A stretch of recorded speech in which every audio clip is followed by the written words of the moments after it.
제자가 그 선생보다 또는 종이 그 상전보다 높지 못하나니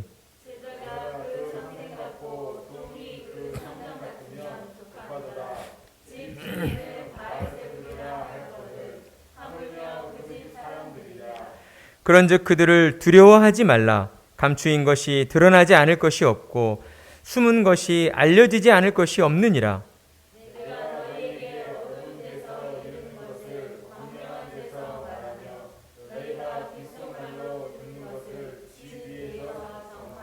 함께 읽겠습니다. 몸은 죽여도 영혼은 능히 죽이지 못하는 자들을 두려워하지 말고 오직 몸과 영혼을 능히 지옥에 멸하실 수 있는 이를 두려워하라. 아멘. 예수님은 전도 여행을 떠나는 12사도에게 말세에 나타날 징조를 예언하시며 너희는 내 이름으로 말미암아 너희 가족들로부터 버림을 받고 세상 모든 사람들로부터 미움을 받게 될 것이다 라고 말씀하셨습니다. 예수님이 제자들에게 이렇게 말씀하신 이유는 제자들을 단지 겁주려 하신 것이 아니라 복음을 대적하는 이 세상의 그 악의가 얼마나 강력한 것인가, 복음 증거자를 대하는 이 세상의 그 악함이 얼마나 큰 것인가를 그들에게 깨닫게 하시기 위해서였습니다. 그리고 또한 혹여 제자들이 예수님이 주신 권능을 가지고 병든 자들을 고치고 귀신들을 쫓아낼 때에 그들 마음에 사람들로부터 영광받고자 하는, 높임받고자 하는 그런 헛된 기대감을 품지 않도록 하시기 위해서였다라고 할 수 있습니다. 그래서 예수님은 제자들에게 좀 더 모질게 그들이 직면하게 될 그 고난의 현실을 가감없이 말씀해 주신 것입니다.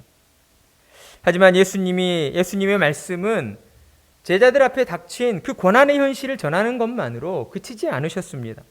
예수님은 제자들에게 한 가지 약속의 말씀을 덧붙여 주셨던 것이죠. 그것은 끝까지 견디는 자에게 구원이 임한다라고 하는 약속이었습니다. 여기서 끝까지 견딘다는 말의 의미는 무엇일까요? 가족들로부터 버림을 받고 세상 사람들로부터 미움과 박해를 받게 될지라도 그것들로 인해서 너희는 결코 믿음을 저버려서는 안 된다. 믿음을 포기해서는 안 된다라는 말씀을 하신 것입니다. 성도로 부름받은 자들은 한 가지 유일한 소망을 가지고 살아가고 있습니다. 그 소망은 무엇입니까? 예수님이 다시 오시는 그날 우리에게 주어진 그 구원이 완전해진다라고 하는, 주님이 우리에게 주신 그 약속의 말씀을 붙잡는 그 한 가지 소망이 우리에게 주어져 있다는 것이죠. 그러니 이 땅을 성도로 살아가는 우리는 세상의 모든 미움과 박해와 고난 앞에서도 그 참 소망을 바라보며 인내함으로 참고 견뎌내야 하는 것입니다. 사랑하는 성도 여러분, 이 땅을 산다는 것은 고난의 연속이라고 할 수 있습니다. 성경도 이 땅을 살아가는 인생들을 향하여서 인생이 자랑할 것은 수고와 슬픔뿐이다 라고 말씀하시기 때문이죠. 시편 90편 10절의 말씀을 보면 우리의 연수가 70이요 강건하면 80이라도, 그러니까 장수한 것이죠. 그렇게 오랜 세월 건강하게 장수하며 부족할 것 없이 살았던 인생일지라도 그 연수의 자랑은 수고와 슬픔뿐이요 신속히 가니 우리가 날아가나이다 라고 말씀하고 있습니다. 이것이 이 땅을 사는 모든 사람들에게 동일하게 주어진 인생의 아픔인 것이죠. 그러나 성도로 부름받은 자들에게는 이러한 인생의 수고와 슬픔에 더하여 아주 특별한 고난이 하나 더 주어져 있다는 것입니다. 그것은 바로 예수님이 걸어가신 십자가의 길을 믿음으로 걸어가야 하는 고난입니다. 이것은 결코 세상이 주는 고난이 아니죠. 하나님의 은혜로 구원받은 성도들에게만 주어진 하나님께서 허락하신 고난이라고 할 수 있습니다. 마치 욥에게 주어진 고난과 같은 것이겠죠. 모든 사람이 세상의 가치관을 따라 살아갈 때에 성도는 세상의 가치관을 따르지 않고 하나님 말씀에 순종하며 살아가야 합니다. 세상 사람들이 더 좋은 것을 더 많이 가지려 할 때에 성도는 자기에게 있는 좋은 것들을 남에게 내어줄 수 있어야 하고 또한 포기할 수 있어야 한다는 것입니다. 세상 모든 사람들이 자신의 이익과 만족을 위해서 아둥바둥거리며 싸우며 나아갈 때에 성도로 부름받은 자들은 손해볼 것이 뻔함에도 불구하고 때로는 그 일들을 두고 묵묵히 침묵해야 할 때가 있다라는 것입니다. 날마다 육신을 쳐서 주의 말씀에 복종시켜야 하는 그러한 고난이 성도로 살아가는 우리에게 주어져 있다라는 것입니다. 그러다 보니 어떻습니까? 때로 믿음으로 산다는 게 정말 어렵고 힘들다고 느껴질 때가 있습니다. 신앙을 가진 것만으로 내 자유를 빼앗기고 신앙이 나를 구속하고 때로는 나를 정죄한다고 그렇게 생각되어질 때가 있다라는 것이죠. 하지만 사랑하는 성도 여러분, 우리에게 믿음을 주신 하나님은 결코 우리의 자유를 빼앗고 우리를 구속하여 정죄하시는 그런 하나님이 아니십니다. 그렇다면 인생을 살다 느껴지는 그러한 생각들, 그러한 느낌들은 어디에서 오는 것일까요? 신앙 때문에 힘들다, 교회 때문에 힘들다 라고 느껴지는 이러한 모든 마음들은 결국 사탄이 우리를 공격하고 우리를 흔들고 유혹하는 데서 오는 것이라고 할 수가 있습니다. 이것은 결코 우리가 믿음이 없어서 우리 안에 행해지는 것이 아니죠. 죄로 타락한 이 세상에서 세상과 구별된 거룩한 하나님 나라의 백성으로 살아가려고 하다 보니 우리 안에서 영적 싸움이 일어나게 되는 것입니다. 하지만 사랑하는 성도 여러분, 우리는 이러한 사탄과의 영적 싸움에 대하여 아무것도 걱정할 필요가 없습니다. 왜냐하면 우리의 대장 되신 예수님께서 이미 사탄과의 그 영적 싸움을 승리로 이끄셨기 때문입니다. 그러니 우리는 예수님만 믿고 의지하면 되는 것이죠. 그래서 예수님께서도 우리에게 끝까지 견디라고 말씀하시는 겁니다. 너희가 어떤 다른 것을 특별히 해보려고 노력하는 것이 아니라 그 믿음을 가지고 끝까지 견디면 된다 라고 말씀하시는 것이죠. 그러니 성도는 인자가 다시 오리라 약속하신 주님 약속 붙잡고 믿음으로 끝까지 견뎌내면 되는 것입니다.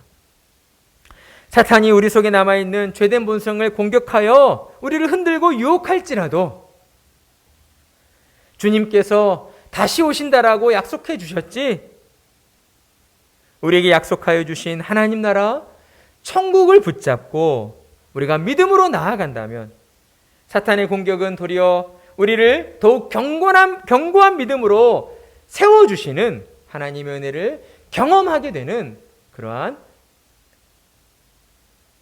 경험이 되도록 해 주신다라는 것입니다. 오직 주의 약속의 말씀을 붙잡고 믿음으로 승리하시는 복된 성도님들 다 되시기를 간절한 마음으로 축원합니다. 그리고 이어지는 오늘 본문에서는 12사도에게 이렇듯 너희를 죽이기까지 미워하는 그 세상의 공격 앞에서 너희가 어떻게 하면 두려워하지 않고 더욱 힘있게 복음을 전할 수 있겠는가 하는 방법을 그들에게 가르쳐 주시고 있습니다.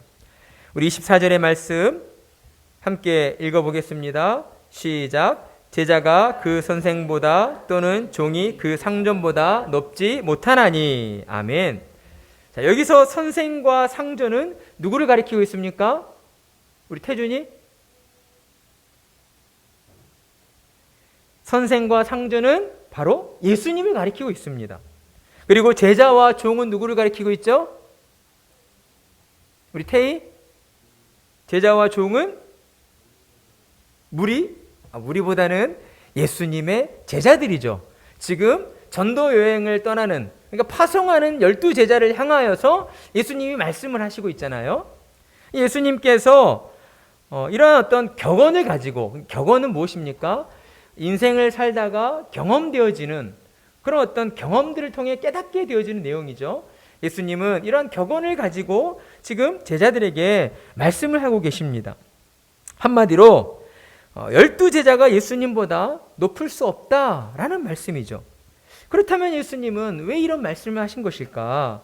25절에 그 이유가 나와 있습니다. 함께 읽겠습니다. 제자가 그 선생 같고 종이 그 상전 같으면 조카도다. 집 주인을 바알세불이라 하였거든 하물며 그 집 사람들이라. 아멘.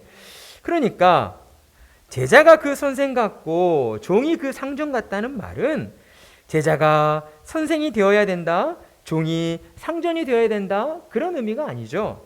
그런 의미가 아니고 제자가 선생의 가르침을 깨닫고 그대로 행할 수 있다면 그것으로 충분하다라는 의미이고, 종이 어때요? 주인의 뜻, 상전의 뜻을 헤아려서 그 집을 잘 살피고 그 상전을 잘 모실 수 있다면 그것으로 충분하다, 그런 의미로 말씀을 하시고 있습니다. 제자가 아무리 지혜롭다 해서 선생이 될 수 없듯이, 종이 아무리 일을 잘한다 해서 상전이 될 수 없듯이, 예수님은 12제자를 향하여서 너희와 나의 관계가 어떠한 것인가를 다시 한번 확인시켜 주고 있다라는 것입니다. 그러니까 예수님께서는 내가 너희와 함께 있는 한, 내가 이 땅에서 살아있는 한 너희는 나의 제자들이다 라고 하는 사실을 그들에게 다시 한번 가르쳐주고 있는 것입니다. 어떤 분들은 이 말씀을 두고 교회 안에서 일반 성도와 목회자를 구분하여 일반 성도가 목사보다 높을 수 없다, 이런 말씀을 하시는 분들이 있습니다. 하지만 그것은 예수님이 이 말씀을 어떤 의도로 하셨는가? 분명 문자적으로 볼 때에는 그 말이 틀린 말은 아니겠지만 우리는 성경을 해석할 때에 단순히 문자적으로만 성경을 해석하지 않습니다. 예수님이 이 말씀을 하셨던 그 시대적 상황, 그 문화적 상황, 그리고 이 원어인 헬라어에 해당하는 이 문법적 내용들을 고려하여서 우리는 성경을 해석해야 하는 것이죠. 그러니까 예수님이 이 말씀을 어떤 의도로 하셨는가? 너희는 나보다 높을 수 없어, 이런 어조로 말씀하셨습니까? 그게 아니잖아요. 그러니 그러한 해석은 결국 자의적인 해석에 의한 잘못된 해석이다라고 할 수 있을 것입니다. 예수님은 지금 제자들을 향하여서 너희를 미워하고 박해하는 그 세상 앞에서 너희가 잊지 말아야 할 것은 너희가 누구의 제자들인가, 너희를 부르신 분은 누구인가를 그들에게 다시 한번 기억시켜 주시고 있다는 것입니다. 예수님께서 이렇듯 제자들과의 관계를 강조해서 말씀하신 이유는 마태복음 9장 34절에서 바리새인들이 예수님을 향해 이렇게 비난했습니다. 귀신의 왕을 의지하여 귀신을 쫓아낸다. 귀신의 왕은 당시 이 바알세불, 이 바알과 이 세불이 합쳐진 언어인데, 그러니까 이게 좀 어떤 안 좋은 의미로, 부정적인 의미로 표현을 한 것입니다.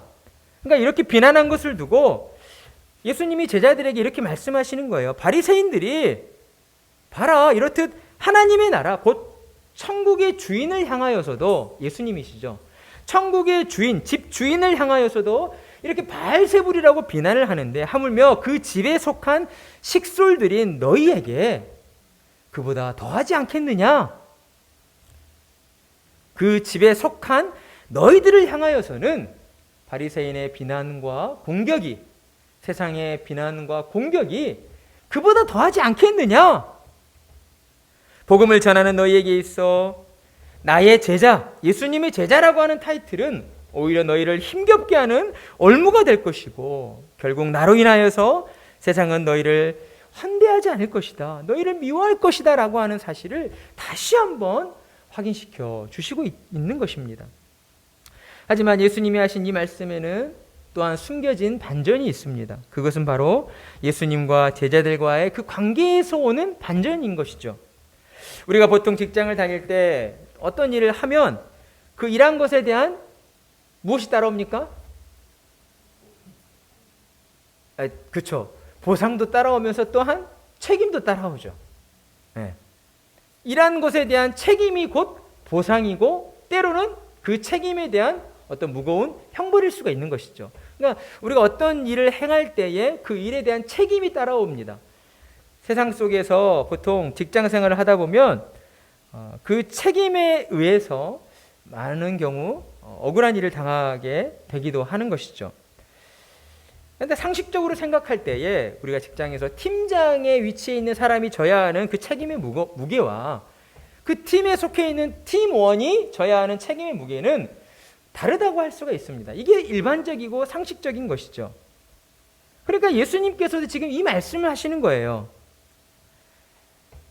세상이 너희를 향하여 미워하고 너희를 박해하고 너희에게 고통을 줄지라도 내가 너희의 스승이지 않느냐. 너희가 받게 되는 그 모든 고통과 아픔과 억울한 일들을 내가 다 책임져 주겠다 라고 하시는 그런 예수님의 위로의 말씀이자 또한 힘을 붙돋아 주시는 그 말씀이 이 말씀 가운데에 숨겨져 있다는 것입니다. 그래서 예수님께서는 26절로 다음과 같이 말씀하시죠. 그런즉 그들을 두려워하지 말라. 아멘. 우리 한번 같이 한번 읽어볼까요? 그런즉 그들을 두려워하지 말라. 아멘. 예수님께서는 복음 전파자로 세상을 향해 나아가는 제자들에게 두려워하지 말라는 말씀을 계속해서 하시고 있습니다.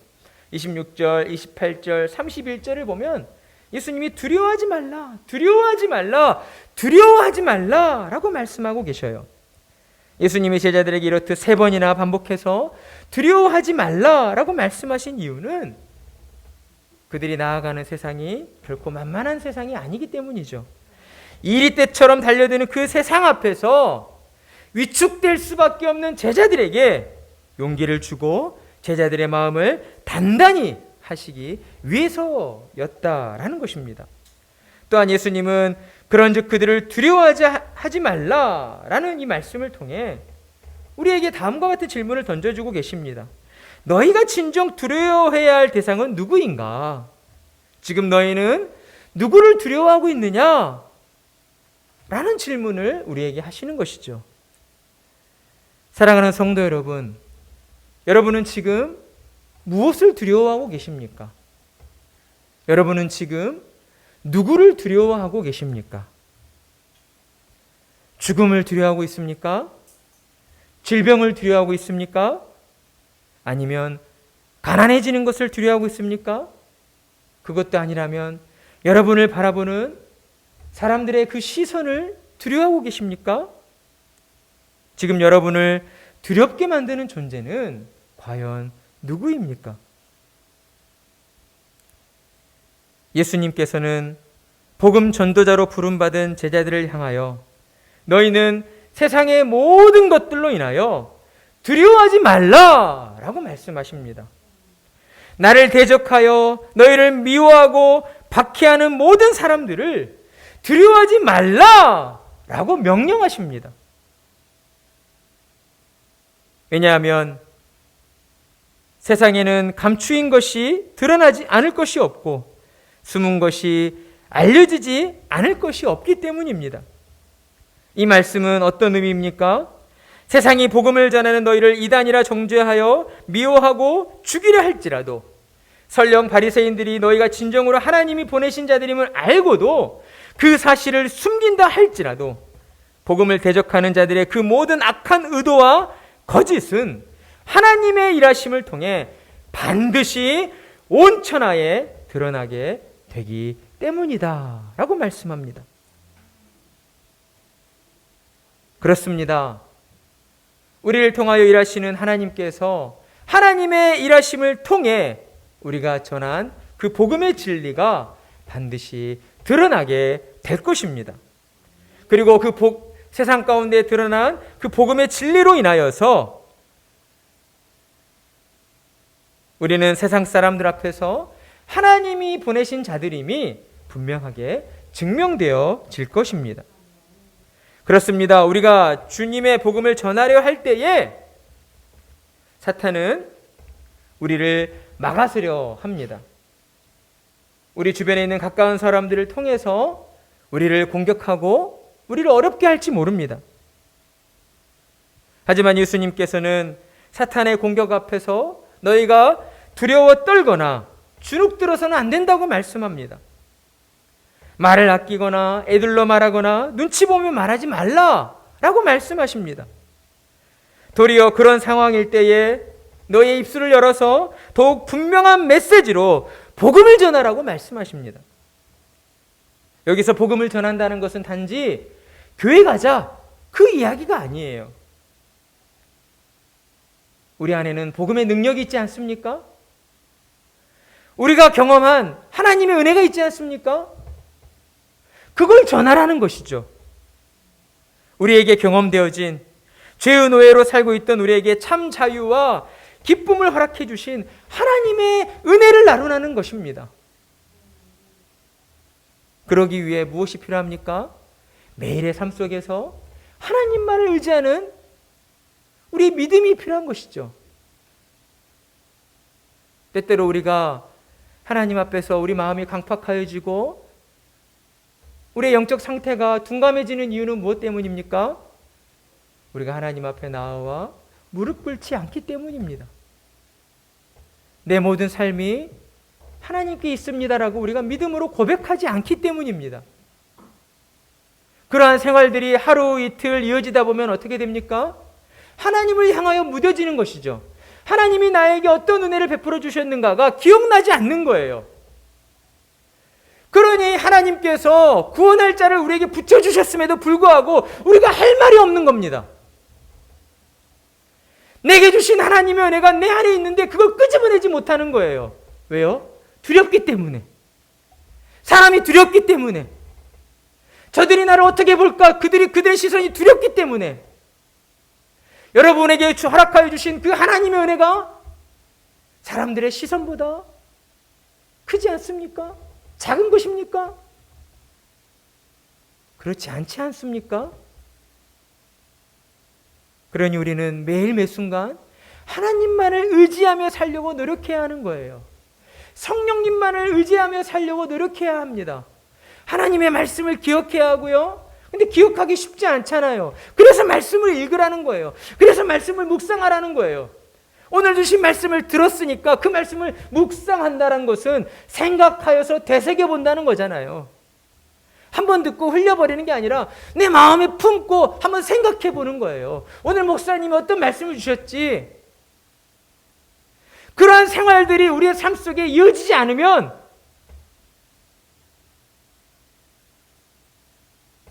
복음을 전한다는 것은 너무 큰 두려움으로 우리에게 다가오는 것입니다.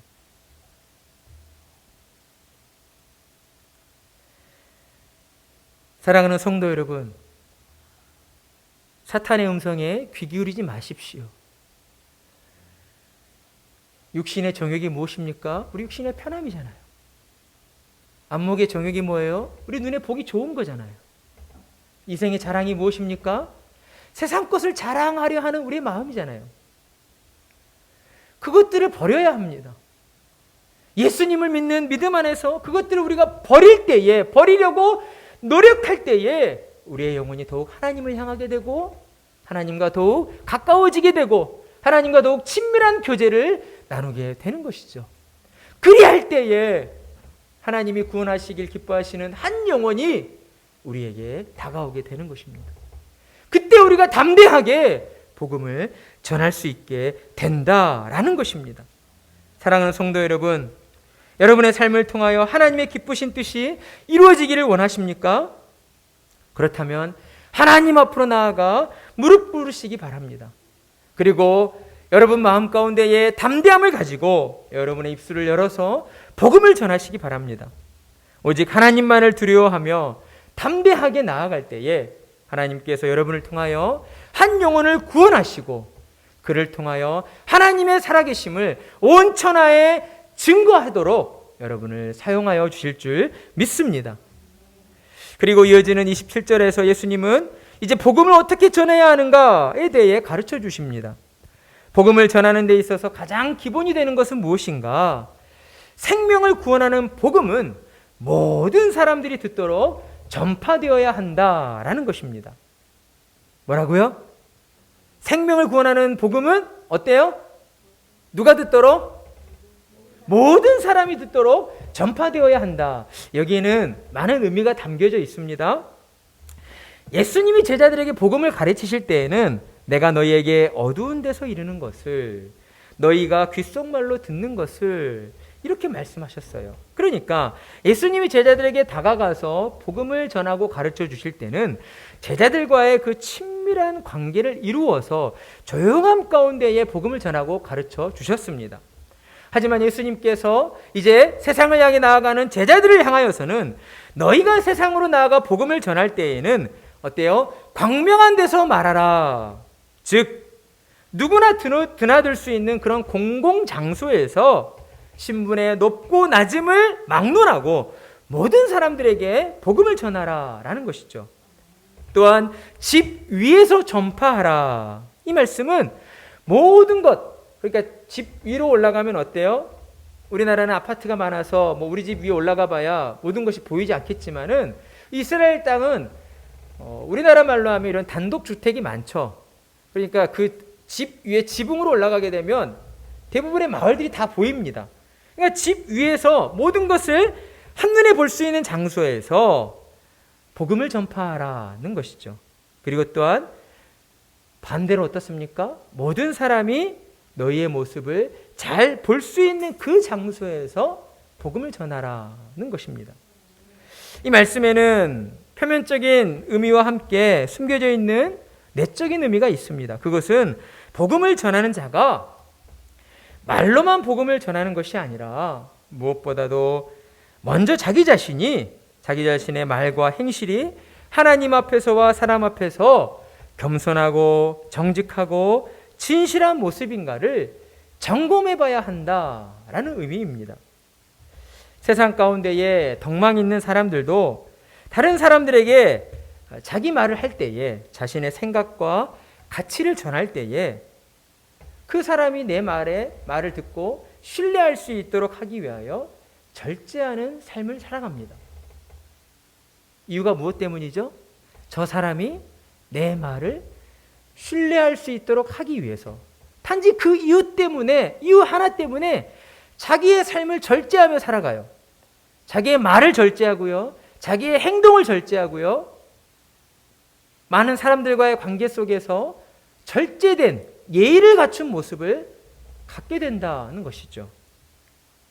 그런데 하물며 한 생명을 구원하는, 영혼 구원의 복음을 전하는 성도들이 자기의 입술과 말과 행실에 신중을 기하는 것은 당연한 일이지 않겠느냐, 이렇게 말씀하시는 것이죠. 너무나 당연한 것이라고 할 수가 있습니다. 세상의 중심에 서서 모든 사람들이 보는 앞에서 우리가 당당하게 복음을 전하려면 무엇보다 우리 자신이 복음에 합당한 자로 살아야 하는 것이죠. 말 따로 행동 따로.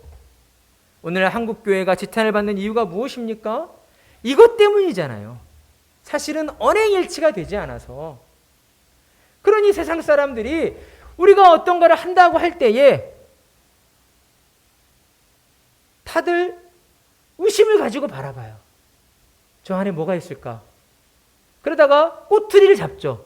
그러니까 우리의 말과 행동이 일치하지 않다 보니 항상 교회에서 무언가를 하겠다라고 하면 꼬투리 잡을 것부터 찾는 거죠. 한 사람만 실수해라. 그 가운데에 누가 가장 집중적인 타겟이 되겠습니까? 목회자죠. 목회자가 하나라도 실수하면 그것이 꼬투리가 되는 거예요. 그러니 우리는 매 순간순간 하나님 앞으로 나아가야 합니다. 하나님 앞에 나아가 하나님 나라의 거룩한 백성답게 살 수 있도록, 세상의 빛과 소금으로 쓰임받으며 살 수 있도록 주님 우리 마음을 붙잡아 주시고 은혜를 베풀어 주시옵소서, 우리를 인도해 주시옵소서라고 우리가 기도해야 하는 것입니다. 그리고 이제 마지막 28절에 이르러 예수님은 오늘 말씀의 결론으로서 이렇게 말씀하시고 있습니다. 우리 28절의 말씀을 함께 읽겠습니다. 시작. 몸은 죽여도 영혼은 능히 죽이지 못하는 자들을 두려워하지 말고 오직 몸과 영혼을 능히 지옥에 멸하실 수 있는 이를 두려워하라. 아멘. 그러니까 예수님께서 하신 말씀의 의미는 무엇입니까? 세상 사람들을 두려워하지 말라. 대신에 누구를 두려워하라고요? 하나님만을 두려워하라 라고 말씀합니다. 예수님께서는 이 말씀을 통해서 복음 전도자로서 세상을 향해 나아가는 제자들에게, 그리고 또한 오늘날의 모든 성도들에게 너희가 복음을 전하기에 앞서 너희는 먼저 죽음을 각오해야 한다 라는 것을 우리에게 말씀하시고 있습니다. 그런데 죽음을 각오한다는 것이 말처럼 그리 쉬운 일이 아니다라는 것이죠. 그렇다면 복음을 위해서 우리가 죽기를 각오해야 하는데 이러한 결단들이, 이러한 각오가 어떻게 이루어질 수 있는가? 그것은 바로 우리가 오직 하나님 한 분만을 두려워할 때에 그 일들이 이루어질 수 있다라고 말씀하십니다. 사랑하는 성도 여러분, 교회는 그냥 세워지지 않았습니다. 교회의 역사를 살펴보면 교회는 언제나 순교자의 생명과 그들의 피값을 통해 세워졌다라고 할 수 있습니다. 우리의 구주 되신 예수님께서도 만물을 충만하게 하시는 이 교회를 세우시기 위해 친히 십자가 위에 매달리셨고 보혈을 흘려 주셨습니다. 그러니 예수님을 따르는 제자들 또한 마땅히 주님이 걸어가신 십자가의 길을 우리가 죽음을 각오하고 걸어가야 하는 것입니다. 세상의 눈으로 볼 때에는 이러한 순교자의 죽음이 아무런 힘도 능력도 없는 아무것도 아닌 그런 존재처럼 보여질 것입니다. 한 줌의 흙이 되어버리는 것처럼 아무짝에 쓸모없는 인생처럼 비춰질 것입니다.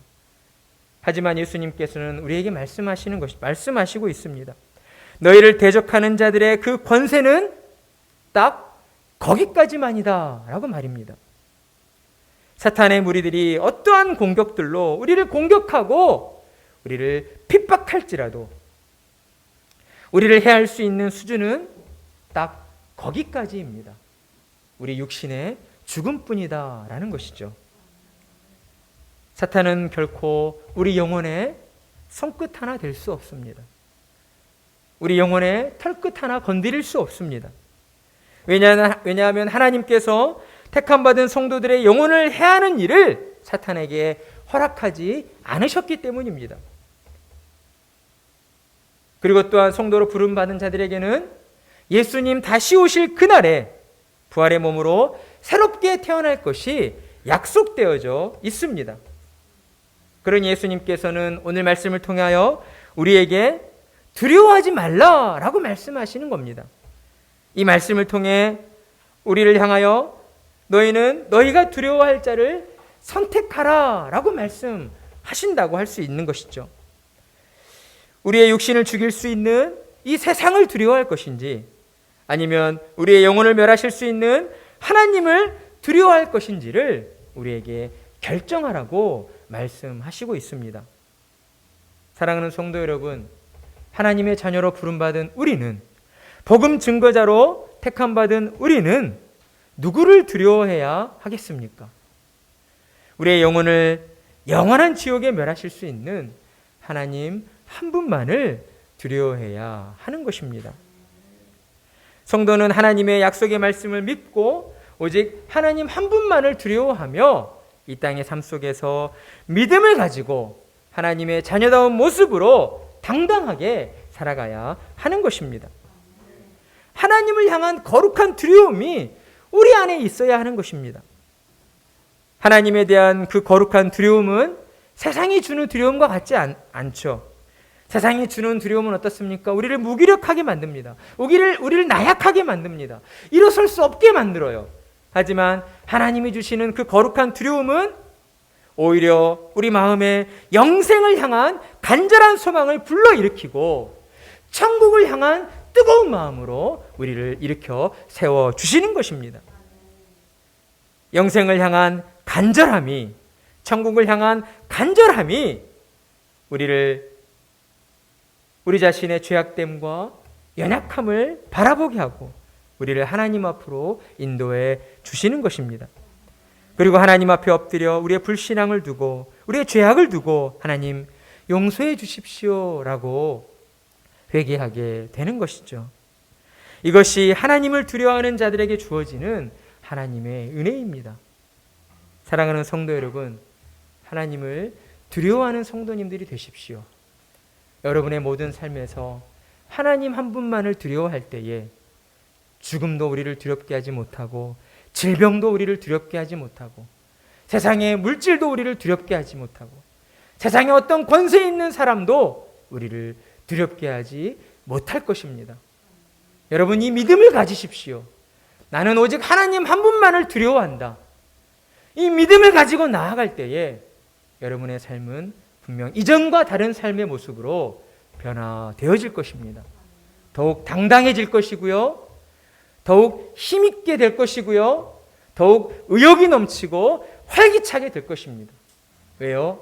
하나님을 두려워하기 때문에 하나님이 기뻐하시는 자리로 나를, 내 육신을 쳐서 복종시키는 자리로 나 스스로를 이끌어가기 때문입니다. 오직 하나님 한 분만을 두려워함으로 매일 매순간 하나님이 주신 은혜를 경험하면서 우리에게 주어진 복음 증거자의 사명을 담대하게 행하심으로 나아가는 모든 복된 성도님들이 되시기를 간절한 마음으로 축원합니다.